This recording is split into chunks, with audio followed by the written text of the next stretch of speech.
Kanunay obserbaran ang palibot. Kung kita bagan na lubakwit na sa atong panimalay, atong kining buhaton sa madali o kalmado. Sa dili pa mubiya sa balay, siguraduhon na ay dalang mga pagkaon, tubig, sininga, kwarta, goggles, face mask o emergency survival kit. Panahon sa pagbiya, siguraduhon nakasira ang mga bintana o portahan sa atong panimalay. Mauna ang mga angay buhaton sa wala pa ang pagbuto sa bulkan, no? Kanang mga face mask ninyo, no? Kanang go box, no? Kasi wala pa yung go box nila. Now, ubay-ubay pa, no? So, muna ni ang time na kinahanglan mag-prepare ng yun kita. Kaya wala ka ba, no? O, ano sa siya mo? Ihap na po balik, no? Untak pili lang. Sige. Next, jury. Panahon sa pagputo sa bulkan. Tabunan nito ang atong ilong o bakbak gamit ang gas mask o basa nga panyo. O pananglitan na muulan sa wala pa nibuto o nibuto na ang bulkan. Di kayi ang pagdoon ni ini o bubuwas sa panimalay or evacuation center. No? Dili kita angay bubuwas o muirap na siya dira sa tangaulan, no? Na siya dala ang mga katong sa ashfall nato, no? And especially ang katong sa lahar, no? Labi na sa mga sapak-sapak diha.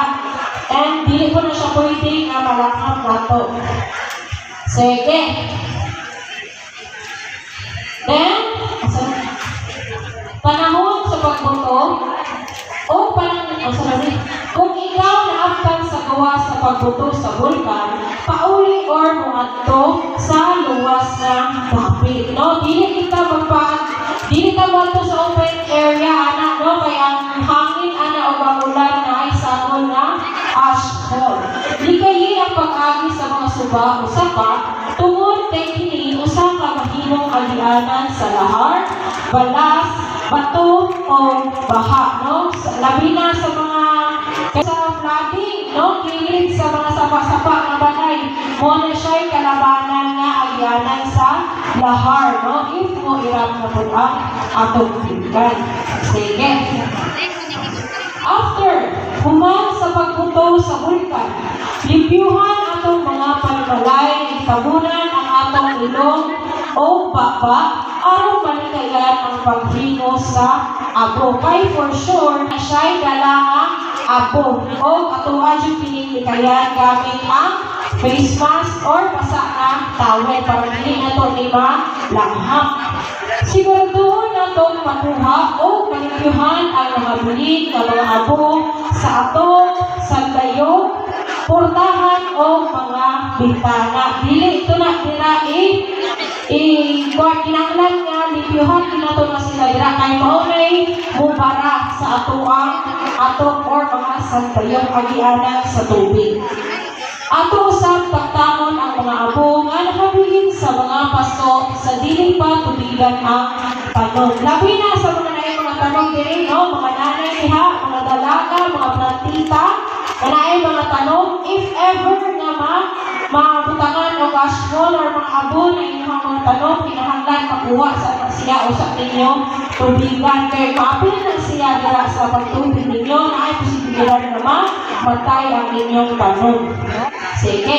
O hinumdumi, dili na po ilapay ang abo sa mga kanal o posibleng agianan sa tubig aron dili magbara. Labi na sa mga kalog-kalog diha sa inyong agianan sa tubig panlaba mo, no? Kinahanglan dili kinadira limpyuhan kina siya kay para dili magbara. Okay. Next one, please. Sige, Lino, kani, gabi ato ni na sinati, na uban na naka-feel ani, na apoy uban nawala.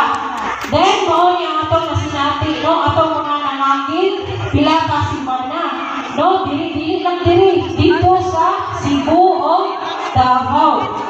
Sige, unsa guro niya ang pinatawag na linog.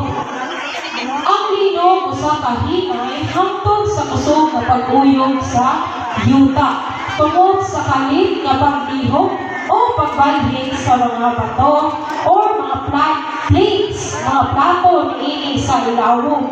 Resulta sa kalihukan sulod sa yuta, no? Diri sa pinakailalom